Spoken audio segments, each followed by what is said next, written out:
if you put a new product on the market, there's going to be failures of the product.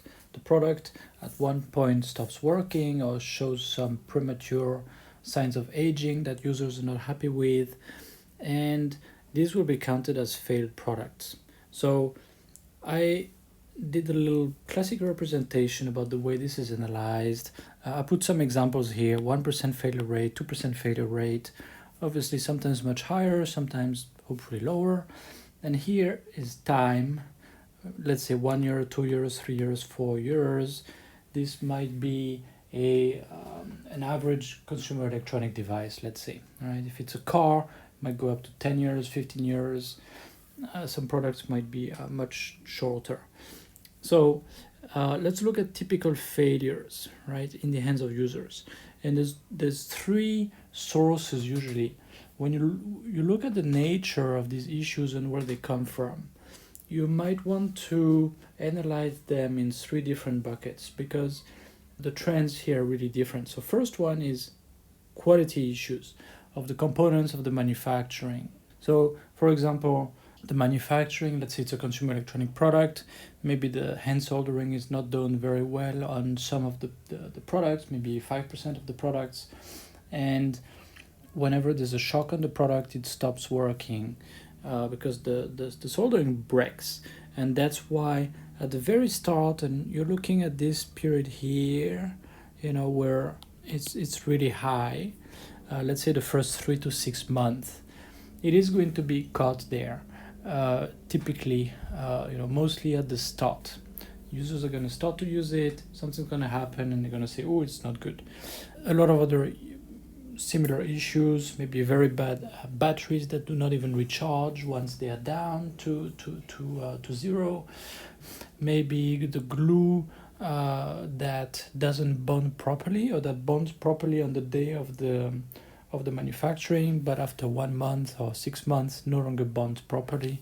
There's a lot of examples of this, unfortunately, right? Then another one, if you see here, so this one really goes down, okay, because users find about it at the start typically. It may also come up maybe 1 year or 2 years down the road. That's true, especially with soldering, as I mentioned. There might be no shock for the first 18 months, and then they find out about it. But overall, it's much higher toward the start, when users start to use the product. Let's look at another one that is sort of the opposite. It's very low at the beginning, and then it goes higher, especially at a certain point. It might look sort of like this, like a hockey stick. And what is that? Well, it's simply the wearing out of the components, right? So, for example, with mechanical components, there might be a bearing, and they might get worn after some time, or maybe there's a lubricant, but after a while there's no more lubricant. There's all kinds of cases like this. Or it might get corroded because of the environment, and it has an impact on the mechanical properties of the component, and it has an impact on the full product, and so on and so forth. All right, but think of it as a car, for example. With a car, sometimes it really looks like this. First, with a combustion engine car, first 200,000 kilometers maybe are no problem, and then after a certain point, you see that the car needs to go to the garage more and more often, again and again and again. And after at a certain point, you say, well, it costs me more to bring it to the garage every time and to deal with all the stress and to call a taxi and everything than just buying a new car. So that's the end of the useful life of the product, really, right? And then there is this constant line here, not necessarily constant, and it very much depends obviously on the kind of product and the kind of usage, right? This is about the usage. This is about what the users do with it.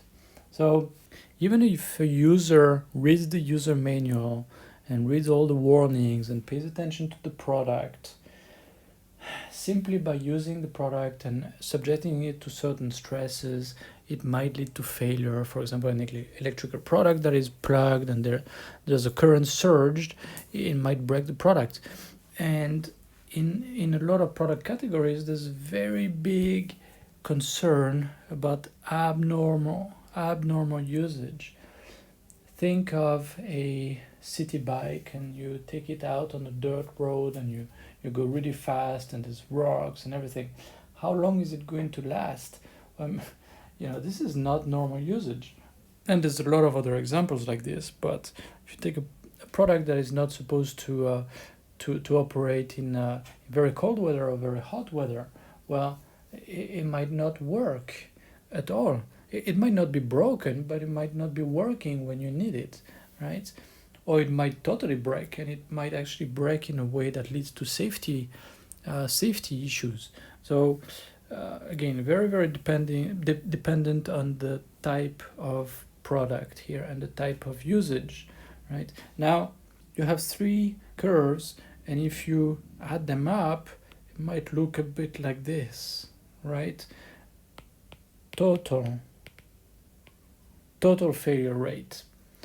And you might see that if you observe for the next, 5 years after you put a product on the market and you really analyze the complaints from the market and the returns and so on and so forth, you might see a sort of a U-shape curve like this.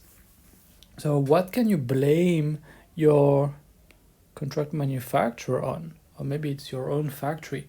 What can you blame the manufacturing folks for? What is their fault? Well, in the example of the poor soldering on the PCBA, yeah, for sure, that's an issue with manufacturing. I also gave another example with the glue. Who specified the glue? Did your designer specify the wrong glue? Or did your designer actually forget to specify the glue? I would say that in both cases, the design team is responsible for that. And if they forget to actually direct the usage of the right glue, and also the manufacturer used the wrong glue, well, everybody is at fault here. But apart from that, here, this is usage. Well, can designers do certain things to make certain usage of the product actually impossible? Or to issue warnings when that happens and to keep memory about it so it can actually be analyzed when the failures come back. Car manufacturers have done a very good job of that, for example.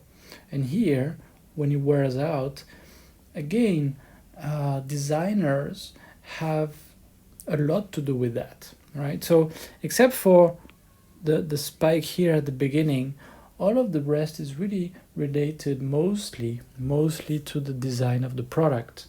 So you need to look at the performance at the beginning, the first, again, 3 to 6 months, let's say, and get back to your manufacturer about that. But don't go back to your manufacturer about issues that appear 18 months later. Very often it looks like a manufacturing issue, but it is actually a design issue. So I hope that's useful. Please leave a comment below if you have questions. Thank you.